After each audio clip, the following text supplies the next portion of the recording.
Damai sejahtera Allah yang melampaui segala akal akan memelihara hati dan pikiranmu di dalam Yesus Kristus. Kami siap membaca dan merenungkan firman-Mu ya Tuhan. Kami berdoa di dalam nama Tuhan Yesus Kristus. Roh Kudus melingkupi kami, menguasai kami segenap hati dan pikiran kami, roh dan jiwa tubuh kami, sehingga firman yang akan kami baca dan kami renungkan akan menjadi bagian dalam hidup kami. Kami sangat membutuhkan firman-Mu, karena firman-Mu adalah pelita bagi jalan kami dan terang bagi kaki kami. Firman petunjuk jalan dalam hidup kami. Firman adalah kebenaran yang sangat amat kami butuhkan. Firman menasihati kami, firman menegur kami, firman-Mu memberkati kami. Hamba berdoa di dalam nama Yesus, kuasa-Mu bekerja sore hari ini. Haleluya. Amin. Shalom. Shalom. Di minggu ke-12 setelah Trinitatis ini, sesuai dengan kalender gereja kita, bersama-sama kita akan membuka kitab kita dan kita membaca kitab Yohanes pasal yang ke-8. Yohanes pasal yang ke-8 ayat 30 sampai dengan ayat yang ke-36. Yohanes pasal yang ke-8 ayat yang ke-30 sampai dengan ayat yang ke-36. Kebenaran yang memerdekakan.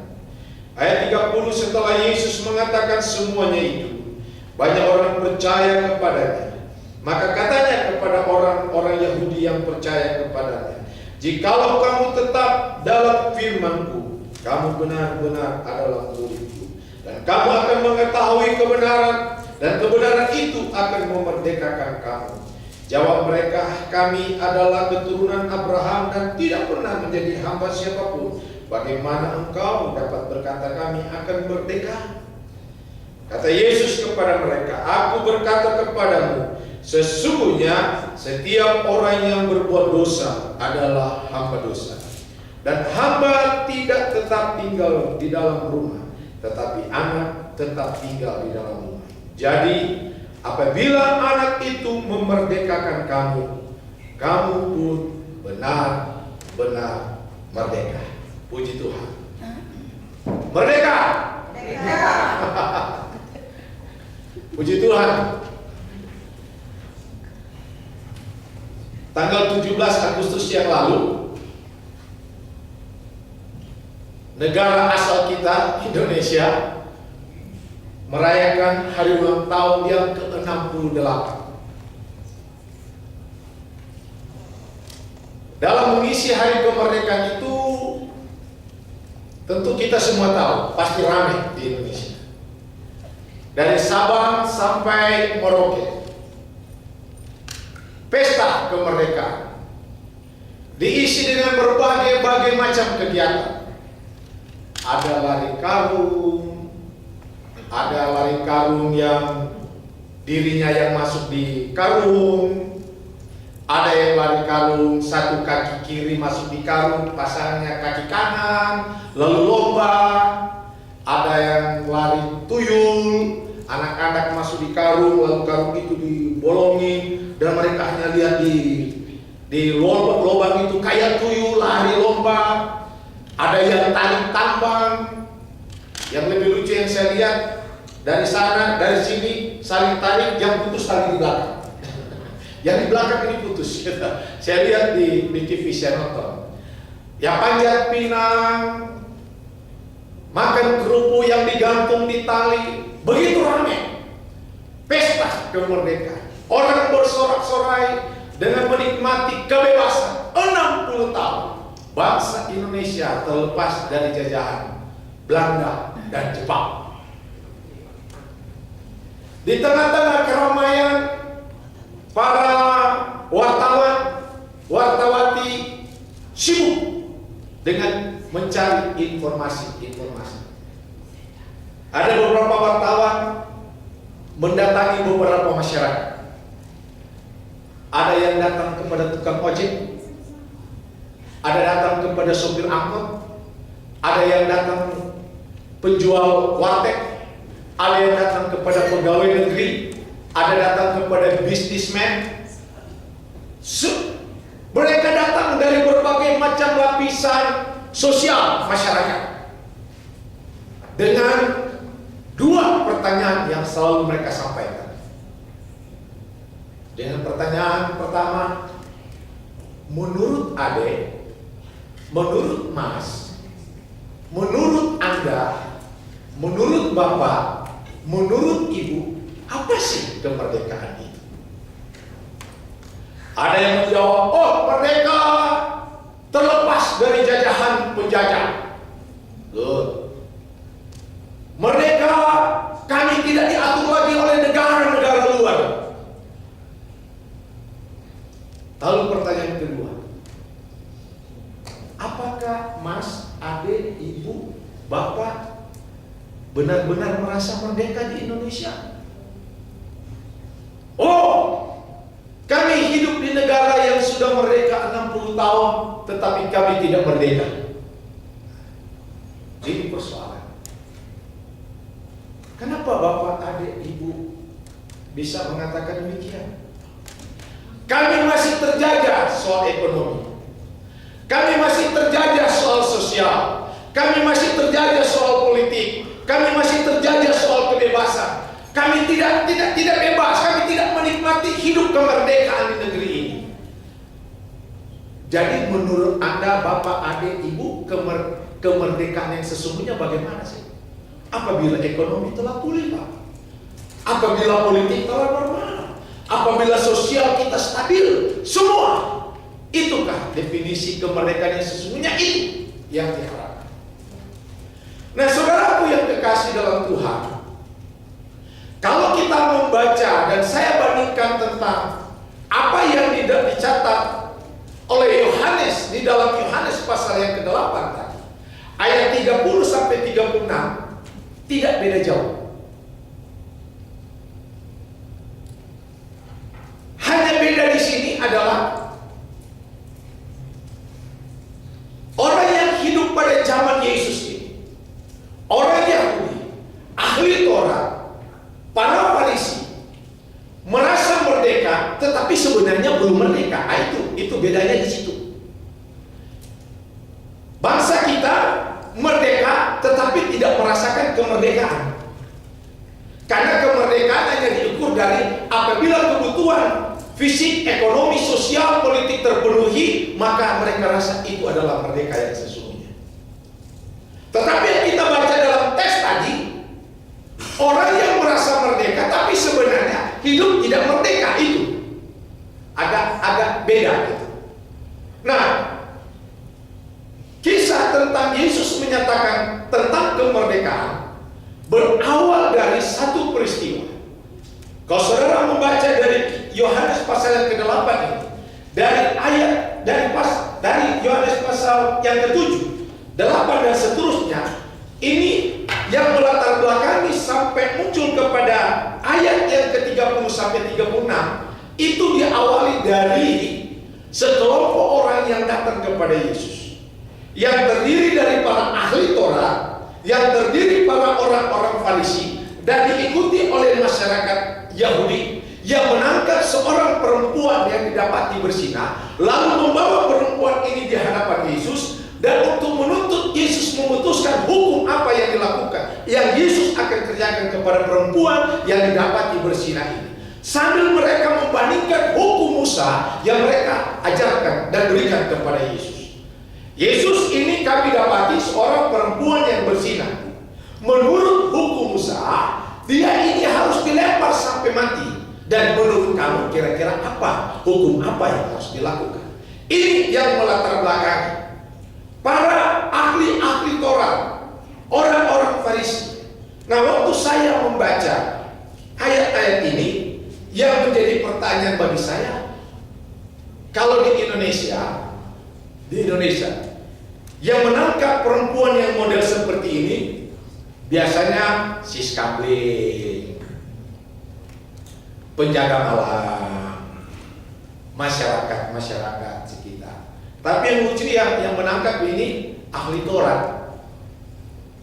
Ahli Taurat ini kalau era zaman sekarang orang yang pakar-pakar, nama ahli Taurat kan berarti pakar kitab Taurat.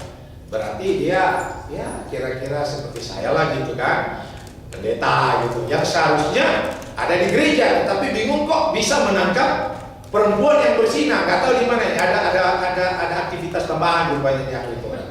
Selain setiap sabat dia ada di bait Allah, tetapi ada waktu tertentu dia ada di tempat-tempat lain, kira-kira begitu. Sehingga dia nangkap ini gitu kok. Dia bisa tahu gitu. Nah, biasanya kan masyarakat yang tahu ada praktek perempuan yang model seperti ini. Tetapi ahli Taurat yang tahu. Berarti ada praktek-praktek lain dari sang ahli Taurat ini. Sehingga ahli Taurat yang bawa gitu ya. Nah saudaraku, waktu mereka bawa kepada Yesus tentang perempuan ini, Alkitab mengatakan untuk mencobai Yesus. Mencobai Yesus sejauh mana kemampuan Yesus di dalam mengambil keputusan. Sejauh mana kehebatan Yesus yang menyatakan diri dia adalah Tuhan. Bagaimana hukum apa yang dia akan berikan. Karena mereka hanya memegang satu hukum Musa, Taurat yang diberikan. Tuhan lewat Musa dan berikan kepada mereka. Tidak ada hukum lain. Nah, menurut Yesus, hukum apa? Waktu mereka berikan, Yesus tidak jawab. Yesus hanya menundukkan diri, menundukkan wajahnya ke tanah dan menulis sesuatu di tanah. Waktu Yesus sementara menuliskan sesuatu di tanah, ada kalimat yang dia keluarkan di mulut Yesus. Yesus berkata, barang siapa di antara kamu yang merasa diri tidak pernah berbuat dosa, maka dia lebih dulu yang mengambil batu dan melemparkan batu itu kepada perempuan ini. Berapa menit kemudian Yesus mengangkat kepala, tidak ada satupun yang tinggal. Tidak ada satupun yang lempar dan tidak ada satupun orang yang ada di situ selain perempuan itu. Lalu Yesus bertanya kepada perempuan, manakah orang-orang yang lain? Sudah pergi. Dan seterusnya, selesai mereka mencoba Yesus dan mereka menemukan kebenaran dari Yesus, mereka sadar ternyata kami nggak bisa menghukum perempuan ini karena kami juga mungkin lebih parah gitu kan. Kami juga punya dosa gitu. Sadar, mereka mengakui pernyataan Yesus, mereka mengakui kalimat yang Yesus sampaikan itu benar. Kalau mereka menganggap apa yang Yesus katakan itu salah, perempuan ini mereka sudah lempar dengan batu. Tetapi karena Yesus menyatakan itu sesuatu yang benar, sehingga tidak ada seorang pun yang melakukan itu, mereka langsung tinggalkan. Berarti mereka mengakui pernyataan Yesus yang benar, betul? Kalau saudara baca selanjutnya, dan banyak hal yang mereka ajukan kepada Yesus, banyak pertanyaan yang mereka ajukan kepada Yesus dengan tujuan untuk mencobai sejauh mana kehebatan Yesus. Dan Yesus menjawab semua dengan baik. Yesus menjawab dengan tepat. Tidak ada yang keliru, tidak ada yang salah. Sehingga masuk kepada ayat yang ke-30. Saya akan baca untuk kita semua sampai kepada ayat yang ke-10. Setelah Yesus mengatakan semuanya itu, menjawab semua pertanyaan-pertanyaan. Kalau saudara baca dari ayat 1 dan seterusnya, Yesus telah menjawab semuanya itu. Yesus telah menyampaikan kebenaran-kebenaran itu kepada ahli Taurat, orang Farisi dan orang Yahudi. Alkitab mengatakan setelah Yesus mengatakan semuanya itu, banyak orang percaya kepadanya. Banyak orang percaya kepadanya. Tetapi saya melihat kepercayaan orang yang banyak ini tentang Yesus masih dalam tanda kutip. Artinya banyak orang percaya apa yang disampaikan Yesus. Apa yang Yesus ucapkan itu memang benar, tidak salah.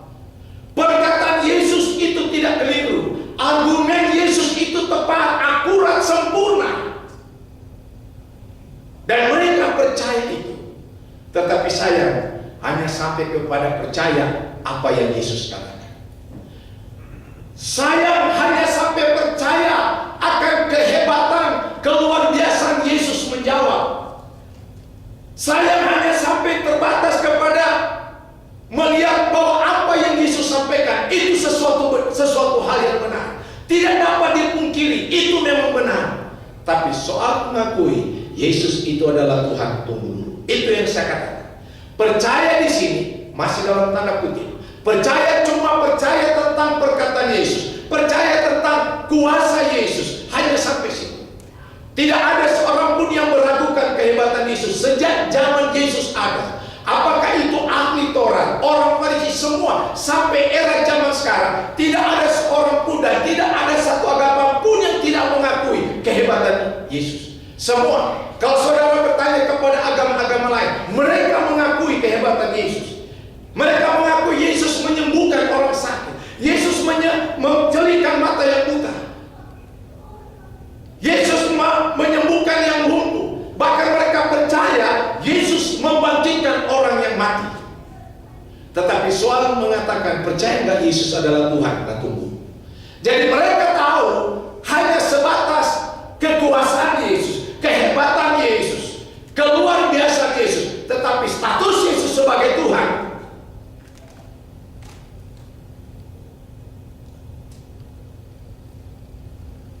Oleh sebab itu, Yesus ingin meluruskan pandangan mereka.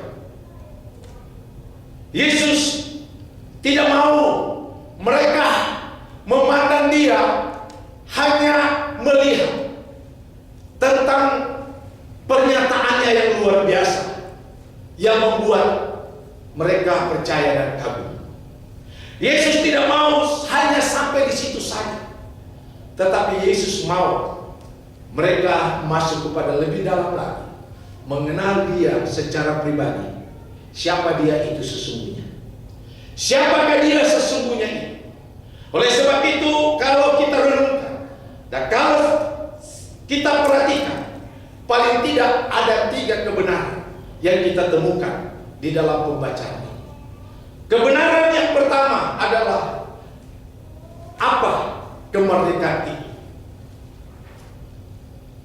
Arti kemerdekaan itu. Kebenaran yang kedua, bagaimana sesungguhnya kemerdekaan itu? Dan yang ketiga, siapakah sumber kemerdekaan itu?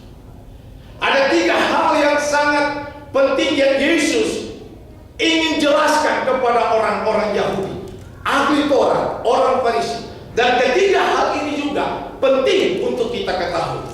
Jangan sampai hanya terbatas pemahaman tentang orang-orang Yahudi dan pemahaman sebagian besar masyarakat Indonesia yang sedang merasakan menikmati kemerdekaan tetapi tidak merdeka, dan mengukur kemerdekaan itu hanya sebatas kepada hal-hal yang bersifat materi, sosial, politik, dan hal-hal yang lain. Dan apabila hal itu telah terpenuhi, mereka merasa bahwa kami benar-benar merdeka. Yesus ingin meluruskan pandangan itu kepada mereka. Oleh sebab itu pada ayat yang ke-31 Yesus mengatakan, maka katanya kepada orang-orang Yahudi yang percaya kepadanya, jikalau kamu tetap di dalam firman-Ku, kamu benar-benar adalah murid-Ku, dan kamu akan mengetahui kebenaran, dan kebenaran itu akan memerdekakan kamu. Itu yang sesungguhnya. Arti kemerdekaan yang sesungguhnya adalah tak kala mereka mengenal siapakah kebenaran itu. Itu kemerdekaan. Kemerdekaan yang sesungguhnya bukan hanya sebatas pada saat terpenuhi segala kebutuhan-kebutuhan. Kemerdekaan yang sesungguhnya bukan hanya sampai kepada terlepas dari tantangan, terlepas dari intimidasi dari lingkungan yang ada. Kemerdekaan bukannya sebatas seperti yang saya ungkapkan tadi. Bangsa kita terlepas dari jajahan negara-negara yang menjajah. Tetapi kemerdekaan yang sesungguhnya apabila orang itu menemukan siapakah kebenaran itu. Kebenaran itu. Dan untuk menemukan kebenaran itu, maka orang tersebut, Alkitab berkata, maka dia harus tinggal di dalam firman. Karena agak sangat sulit menemukan kebenaran yang sesungguhnya apabila orang itu tidak ada di dalam firman, tidak tinggal menetap di dalam firman. Yesus mau Walaupun Alkitab berkata semua orang telah berbuat dosa, tidak ada seorang pun yang benar.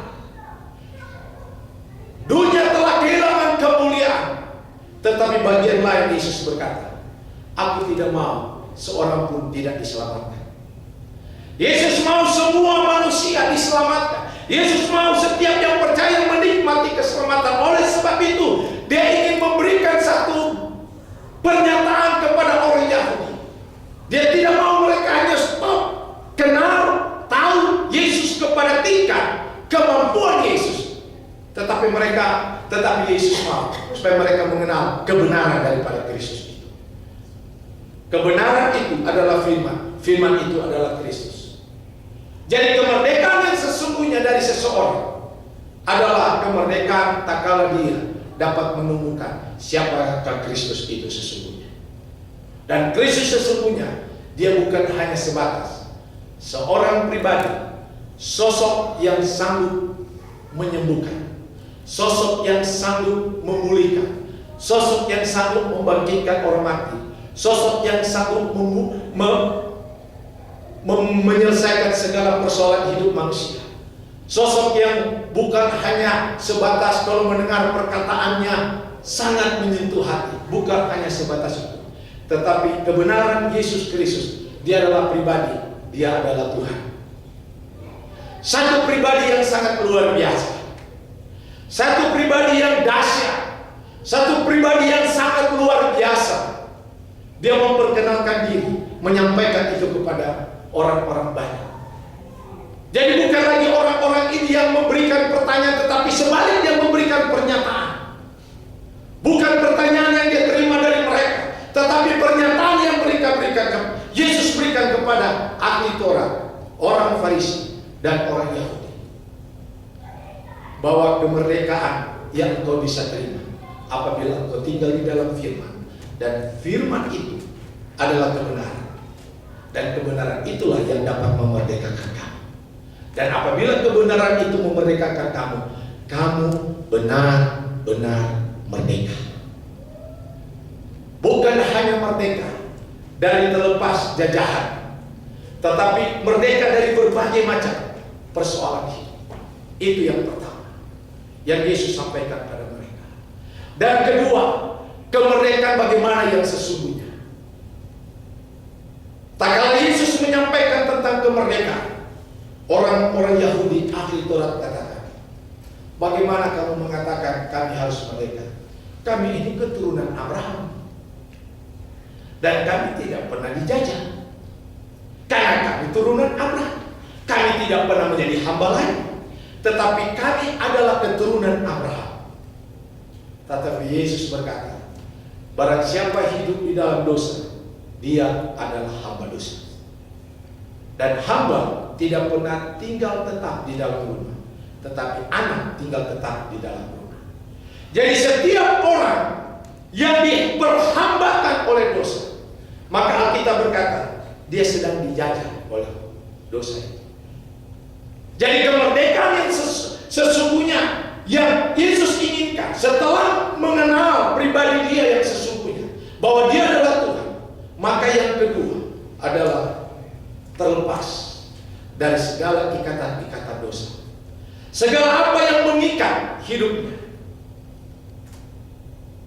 yang membuat orang ini tidak berdaya, ikatan-ikatan yang membelenggu perjalanan hidupnya, ketakutan, kekhawatiran, segala pikiran-pikiran yang tidak baik yang sedang mengikat perjalanan hidup. Maka Alkitab berkata, selama itu masih ada, masih mengikat, maka kita sedang diperhambakan dengan itu. Melakukan sesuatu takut gagal. Ada orang tidak pernah takut. Ada orang saya tidak. Satu setan pun katanya dia tidak takut. Kalau dia lagi marah, dia marah. Tidak ada satu setan pun saya takut. Tetapi ada orang yang ketakutan yang paling besar yang dia rasakan, dia takut terhadap dirinya sendiri. Mungkin saudara bertanya, bagaimana orang yang takut kepada dirinya sendiri? Saudara pernah melihat orang yang mengatakan begini? Saya kasih contoh. Pak Pendeta, mendingan Pak Pendeta aja yang pergi ke sana terus. Kenapa? Kamu takut? Saya tidak takut sama mereka. Yang saya takut, saya ini temperamennya tinggi, Pak. Yang saya takut sampai mereka ngomong sesuatu saya tersinggung, itu bisa dilupa, bisa lebih parah. Jadi dia takut tentang karakter dirinya. Yang dia takut ada sifat yang ada dalam dirinya, sifat bawaan. Pernah nggak dengar seperti itu? Ya, mendingan Pak Pendeta aja lah. Pak Pendeta aja lah yang ngomong kepada suami saya.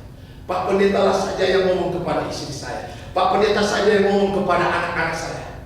Karena saya tahu siapa saya.